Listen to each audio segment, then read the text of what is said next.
Hey guys, I'm going to try to make a video for you, a how-to instructional video, and hopefully this will be a little better for explaining how to do some of your art projects. So for today we have Day of the Dead art, or Dia de los Muertos, and some of you may be already familiar with Day of the Dead. It's like the movie Coco, for those of you who are wondering, or you made that connection. But basically it is a day in October where you celebrate people and loved ones who have died and passed away. You can make them an altar place with their photographs, like maybe your uncle passed and you have a photo of him, or your grandparent, or your great-grandparent.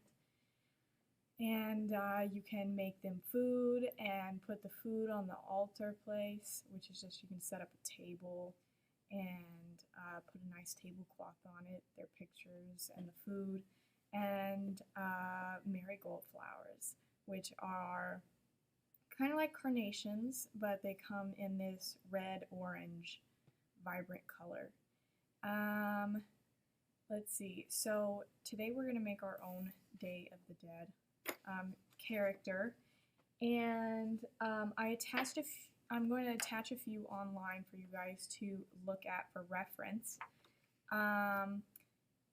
but you are to make your own character. So you need a writing utensil, piece of paper, or your sketchbook, and I'm going to switch the camera over right now so that I can show you how to make this. Okay, so here's my blank piece of paper. I'm going to go ahead and start with a pencil and get out my reference photo. I have several of these guys like kind of cut up that I printed from a while back. Some I drew myself, and I let your classmates who are in person choose any one of these for reference. Right now I'm just going to pick one of these guys to look at, and let's see if I can find a bigger picture or image.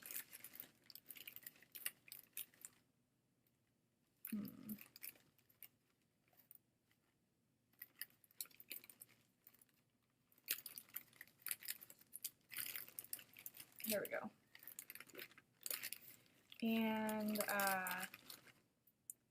I'm going to start first with the head. So the head needs to be pretty big on your page because we want to fill the page. And look how her head is pretty big compared to her whole body, because that's a cartoon for you. So I'm going to start by making a circle. You can trace anything around your house. Maybe you have some Clorox wipes or something that you can trace around the bottle. And you can pause this video at any time if I'm going too fast. The next thing I want to do is I want to make the eyes, and they're going to be about halfway through my face. So I'm going to make these giant circles. And if you notice, the characters over here have decorations around their eyes. They have the color of their eye going around, and then the pupil, which is the dark part right inside the eye. Around here is the eye socket, and that's why it's not white, is because when they're dead, this is bone, and the eye has disintegrated away, leaving nothing there. So they're kind of like spirits. So now I'm going to put the color part, and then this will be the pupil. You can color it in for now if you want. And then this is my color part over here. This is my pupil, and this eventually I will color in with a black marker. So that's just to tell me, this is just like a reminder, a way of reminding me that this part's going to be colored. Alright, I'm going to put the nose right here, And when the nose goes away, there's just a hole. So if you took off your nose right now, there wouldn't be much. You can put either a symbol or design in the middle of the forehead, or you can put a cross. A lot of these characters have crosses, kind of like when you get one on Ash Wednesday. Ashes to ashes, dust to dust. And then you can make your own eyebrows up. Hers are pretty thin. I'm going to make mine a little thicker. And if you want to make a boy, your eyebrows will be thick like this, and girls tend to have thinner eyebrows. Also, if you want to make a boy, a lot of these characters, for examples, are girls, but no problem. If you want a boy, then all you have to do is give him a haircut and put on some pants. I'm going to make a boy for my example. So I'll show you how you can use a girl for reference and then make a boy. I'm going to go ahead and add a smile.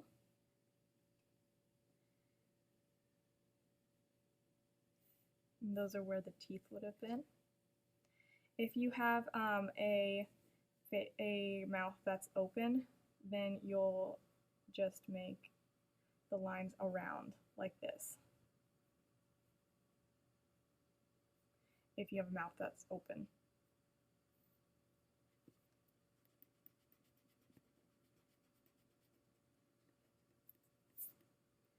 Okay, now I'm going to add the hair. Since mine is a boy, I'm going to go ahead, I'm going to put his ear right here. So you can take off your ear, it's just a hole. I'm going to go ahead and start with, boys have some hair that goes just a little down past their ear. I'm going to go around the eyebrow,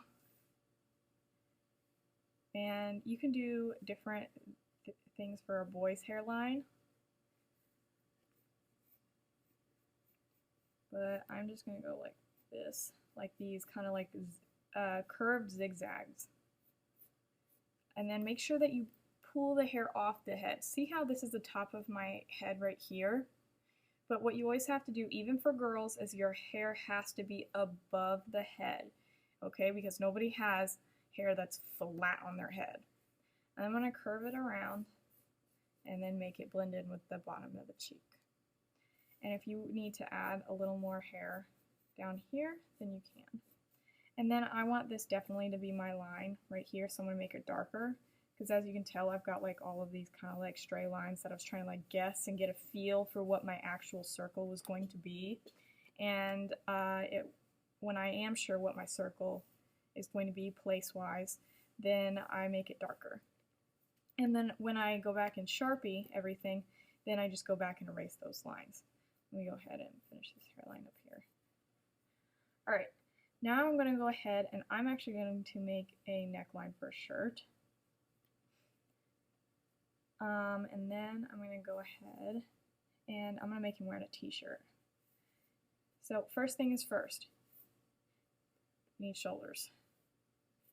And then you can start with the sleeves going down.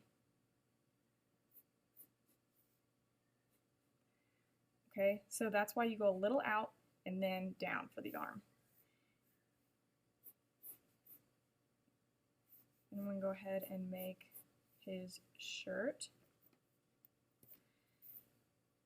and his pants.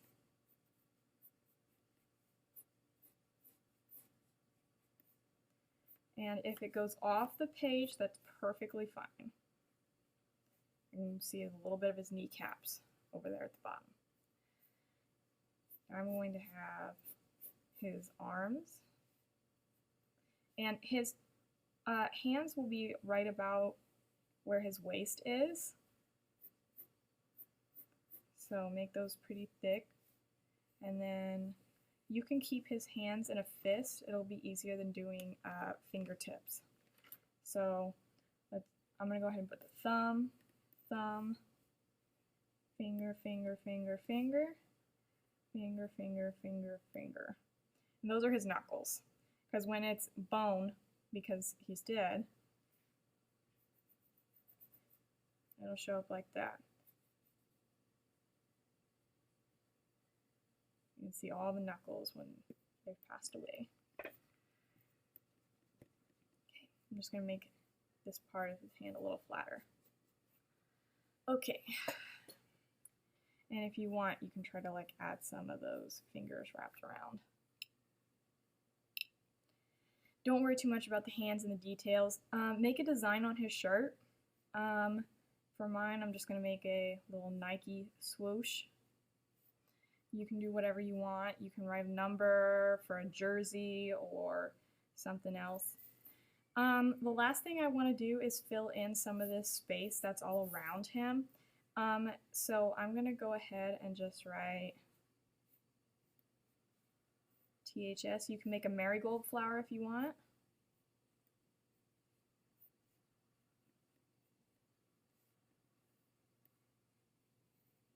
Or some other design. But I'm going to have that. The next thing you're going to do is Sharpie, erase your pencil lines, and then color. We're using color pencil for this project, so make sure that you color nice and neat. And when you're finished, it could potentially look like this. See how she filled her space up top? She had a lot of space up top. And her head was actually pretty small.